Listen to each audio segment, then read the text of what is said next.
अग्निदेव की उत्पत्ति कथा तथा वेद एवं पुराणों में महात्म्य।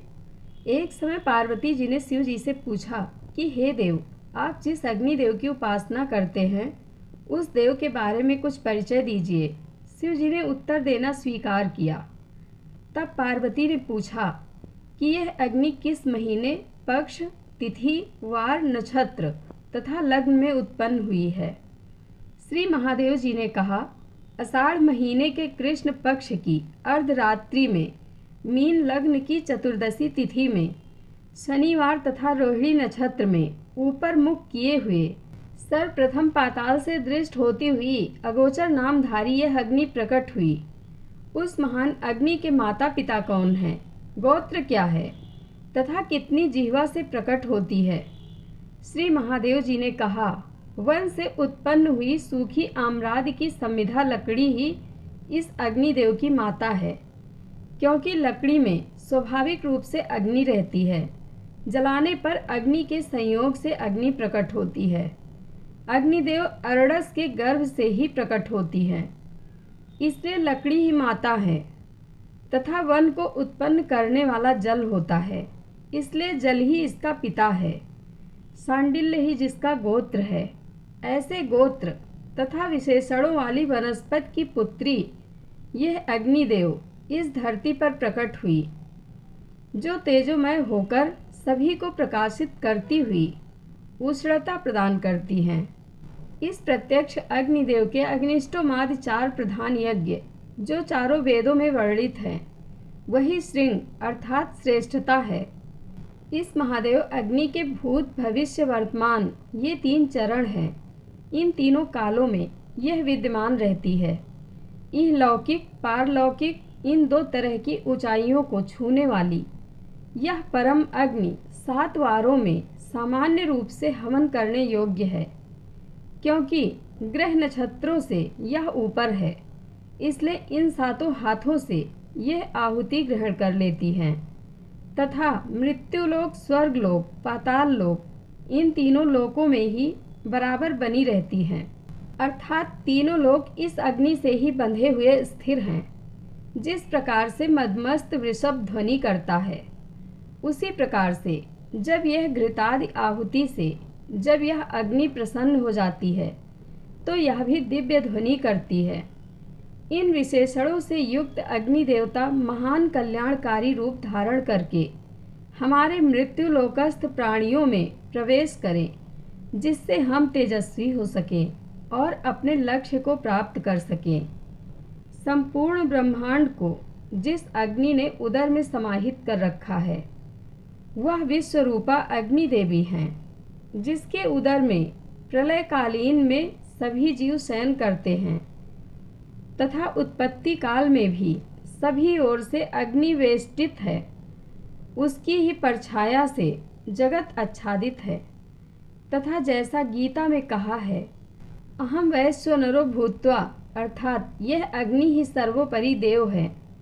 जिस अग्नि के 12 आदित्य यानी सूर्य ही 12 नेत्र हैं, उसके द्वारा संपूर्ण जगत को देखती है।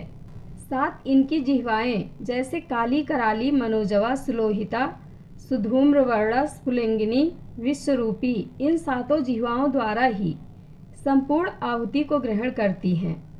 इस महान अग्निदेव के ये 7 प्रिय भोजन सामग्री हैं, जिसमें सर्वप्रथम घी, दूसरा यौ, तीसरा तिल, चौथा दही, 5वां खीर, छठा श्रीखंड, 7वीं मिठाई यही हवनीय सामग्री है, जिसे अग्निदेव अति आनंद से 7 जिह्वाओं द्वारा ग्रहण करते हैं।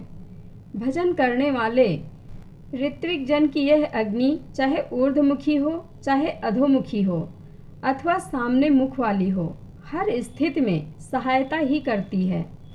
तथा इस अग्निदेव में प्रेम पूर्वक स्वाहा कहकर दी हुई मिष्ठानादि आहुति महाविष्णु के मुख में प्रवेश करती है। अर्थात महाविष्णु प्रेम पूर्वक ग्रहण करते हैं, जिससे संपूर्ण देवताओं ब्रह्मा, विष्णु, महेश ये तीनों देवता तृप्त हो जाते हैं।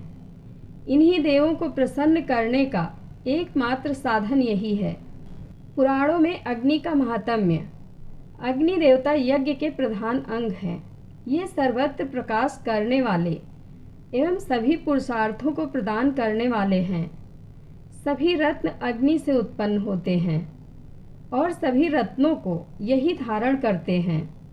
वेदों में सर्वप्रथम ऋग्वेद का नाम आता है और उसमें प्रथम शब्द अग्नि ही प्राप्त होता है। अतः यह कहा जा सकता है कि विश्व साहित्य का प्रथम शब्द अग्नि ही है। ऐतरेय ब्राह्मण आदि ब्राह्मण ग्रंथों में यह बार बार कहा गया है कि देवताओं में प्रथम स्थान अग्नि का है। आचार्य यास्क और सायणाचार्य ऋग्वेद के प्रारंभ में अग्नि के स्तुति का कारण यह बतलाते हैं कि अग्नि ही देवताओं में अग्रणी है और सबसे आगे आगे चलते हैं। युद्ध में सेनापति का काम करते हैं।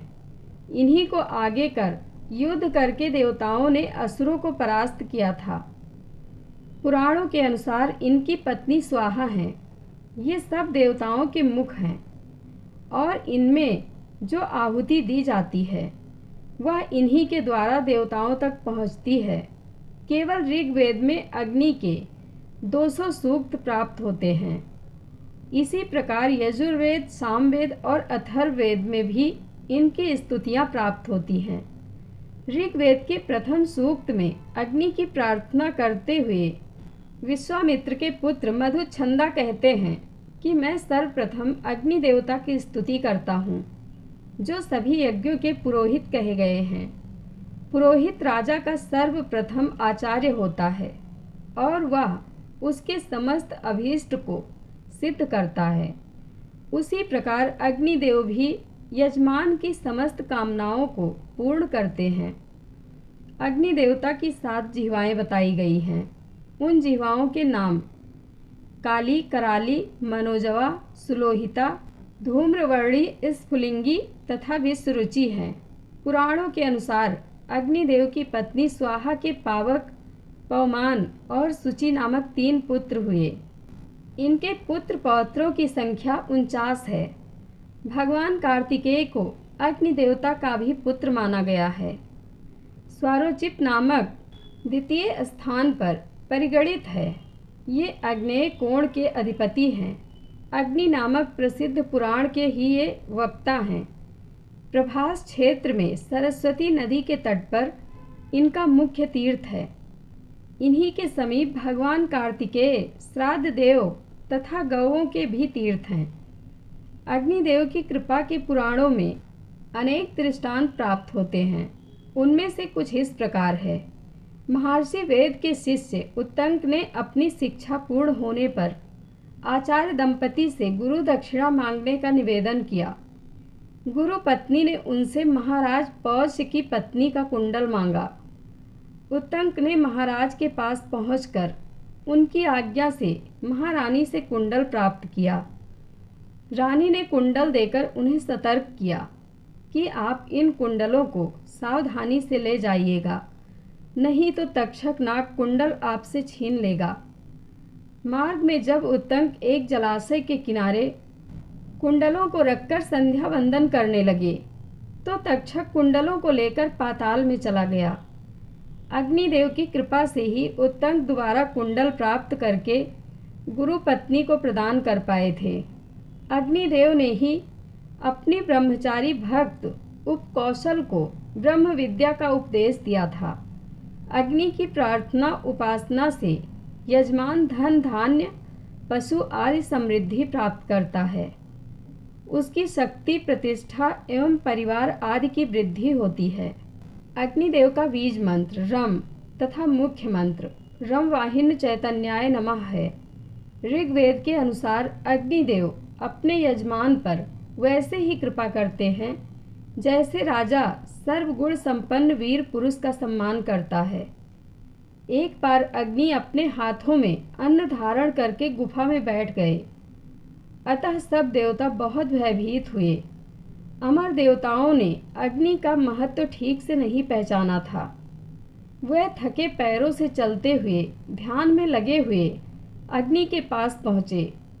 मर्तों ने 3 वर्षों तक अग्नि की स्तुति की। अंगिरा ने मंत्रों द्वारा अग्नि की स्तुति तथा पड़ी नामक असुर को नाद से ही नष्ट कर डाला। देवताओं ने जांग के बल बैठकर अग्नि देवता की पूजा की।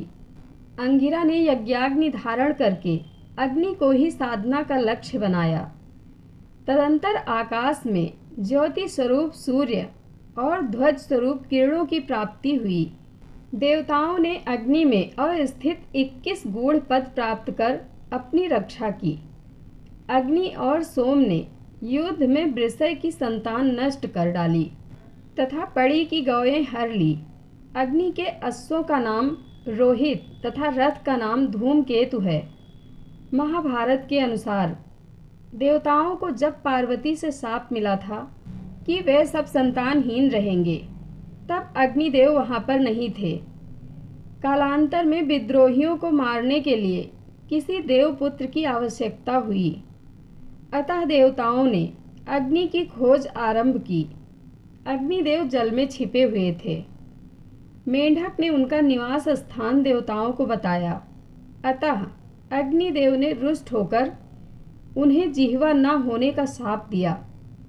देवताओं ने कहा कि वह फिर भी बोल पाएगा। अग्निदेव किसी दूसरी जगह पर जाकर छिप गए।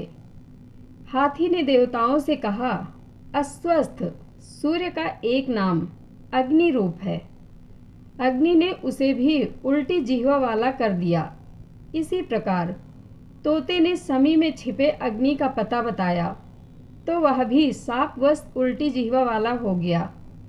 समी में देवताओं ने अग्नि के दर्शन करके तारक के वध के निमित्त पुत्र उत्पन्न करने को कहा। शिव और अग्निदेव कार्तिक के जन्म के निमित्त बने। भृगु पत्नी पुलोमा का पहले राक्षस पुलोमन से विवाह हुआ था। जब भृगु अनुपस्थित थे, वह पुलोमा को लेने आया, तो उसने यज्ञाग्नि से कहा कि वह उसकी है या भृगु की भार्या। उसने उत्तर दिया कि यह सत्य है कि उसका प्रथम वरण उसने राक्षस ही किया था, लेकिन अब वह भृगु की पत्नी है। जब पुलोमन उसे बलपूर्वक ले जा रहा था, उसके गर्भ से च्यवन गिर गए और पुलोमन भस्म हो गया। उसके अश्रुओं से ब्रह्मा ने वसुधारा नदी का निर्माण किया। भृगु ने अग्नि को शाप दिया कि तू हर पदार्थ का भक्षण करेगी। शाप से पीड़ित अग्नि ने यज्ञ आहुतियों से अपने को विलग कर लिया, जिससे प्राणियों में हताशा व्याप्त हो गई। ब्रह्मा ने उसे आश्वासन दिया कि वह पूर्ववत पवित्र मानी जाएगी। सिर्फ मांसाहारी जीवों की उद्रस्त पाचक अग्नि को छोड़कर उसकी लपटें सर्वभक्षण में समर्थ होंगी। अंगिरस ने अग्नि से अनुनय किया था कि वह उसे अपना प्रथम पुत्र घोषित करे, क्योंकि ब्रह्मा द्वारा नई अग्नि सृजित करने का भ्रम फैल गया था। अंगिरस से लेकर बृहस्पति के माध्यम से अन्य ऋषिगण अग्नि से संबद्ध रहे हैं। वेदों में अग्नि का महत्व, यज्ञ के साथ अग्नि का संबंध, यज्ञ के साथ अग्नि का अभिन्न संबंध है। उसे यज्ञ का ऋत्विक कहा जाता है। वह पुरोहित और होता है। वह देवताओं का आवाहन करता है और यज्ञ भाग देवताओं तक पहुंचाता है। देवताओं के साथ अग्नि का संबंध, अग्नि के साथ अश्विनी और उषा रहते हैं। मानव शरीर में आत्मा रूपी अग्नि अपनी ऊर्जाएं फैलाए हुए है। अश्विनी प्राण अपान वायु हैं, इससे ही मानव जीवन चलता है। इसी प्रकार उषा काल में प्राणायाम, धारणा और ध्यान की क्रियाएं की जाती हैं। अग्नि वायु का मित्र है। जब अग्नि प्रदीप्त होकर जलती है, तब वायु उसका साथ देता है। अग्नि अमृत है। संसार नश्वर है, इसमें अग्नि ही अजर अमर है। यह अग्नि ज्ञानी को अमृत प्रदान करती है। अग्नि रूप परमात्मा मानव हृदय में विद्यमान अमृत तत्व है। जो साधक और ज्ञानी है, उन्हें इस अमृतत्व आत्मा का दर्शन होता है। अग्नि अतिथि है। अग्नि रूप आत्मा शरीर में अतिथि के तुल्य रहता है और सत्यनिष्ठा से रक्षा करता है। इसका अभिप्राय यह है कि जो व्यक्ति सत्य का आचरण, सत्यनिष्ठा और सत्यवादी है, वह उसकी रक्षा करता है। अग्नि के 3 शरीर हैं, स्थूल शरीर, सूक्ष्म शरीर और कारण शरीर। हमारा अन्नमय कोश और प्राणमय कोश वाला शरीर स्थूल शरीर है। मनोमय और विज्ञानमय कोश वाला शरीर सूक्ष्म शरीर है। आनंदमय कोश वाला शरीर कारण शरीर है। जय अग्निदेव। आप लोगों को कथा कैसी लगती है कमेंट बॉक्स में अपनी राय अवश्य दें। धन्यवाद।